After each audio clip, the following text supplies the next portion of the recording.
5, 4, 3, 2, 1 start. महोदय, देश में जो उद्योग धंधा चल रहा है या देश की उन्नति करने का, देश में समृद्धि लाने का जो वैज्ञानिक या प्रौद्योगिक आविष्कार हो रहा है, उसमें भी उसका उपयोग पूरा हो। यदि ऐसा हो तभी मैं समझता हूँ कि हमारी पेटेंट प्रणाली सफल सिद्ध हो सकती है।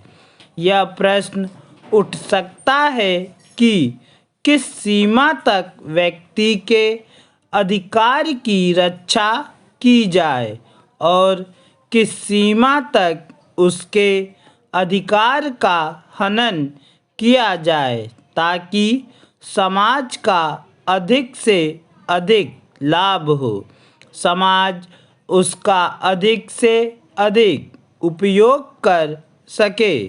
एक दृष्टिकोण जो इसके पीछे है, हमें इस बात का अभिमान है कि हम करोड़ हैं। हमारी कई जातियाँ, कई धर्म, कई भाषाएं और कई प्रकार के रीति रिवाज हैं। इस विविधता से हमें लाभ उठाना चाहिए, किंतु आज भेदभाव का भूत हमारे सिर पर चढ़ रहा है। भारत को स्वतंत्रता मिली है, इसका अर्थ यह होना चाहिए कि गरीबों की सेवा के लिए आज तक हमें जो सुविधाएं उपलब्ध नहीं थी वे मिली हैं। जिस प्रकार भारत ने अयोध्या के राज्य को राम का समझकर सेवक वृत्ति से राज्य का काम संभाला था, उसी प्रकार हमें समझना चाहिए कि राज्य गरीब जनता का है और उसके नाम पर उसके संरक्षक बनकर हमें उसको चलाना है। अब गरीब को ऐसा अनुभव होना चाहिए कि हर एक उसकी सेवा में लग रहा है।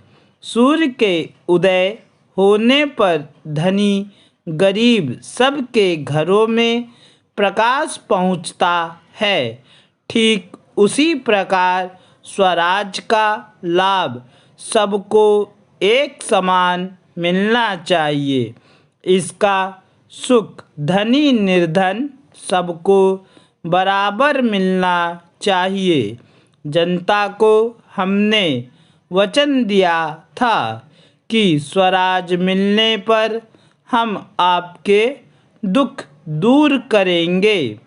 अब वह समय आ गया है जबकि हम अपने उस दिए हुए वचन को सार्थक करना है।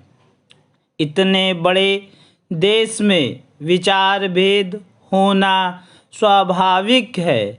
देखना यह है कि हम लोगों के विचारों में कुछ समान अंश भी है या नहीं।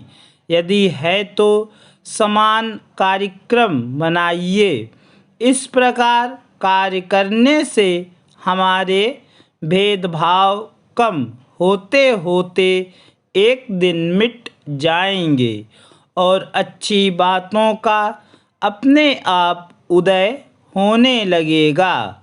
अगर उसी प्रकार भेद स्थापित करने का प्रयत्न किया गया तो लोग सत्ता के पीछे पड़ जाएंगे और स्वराज प्राप्त होने का आनंद हम लोगों को नहीं मिल सकेगा।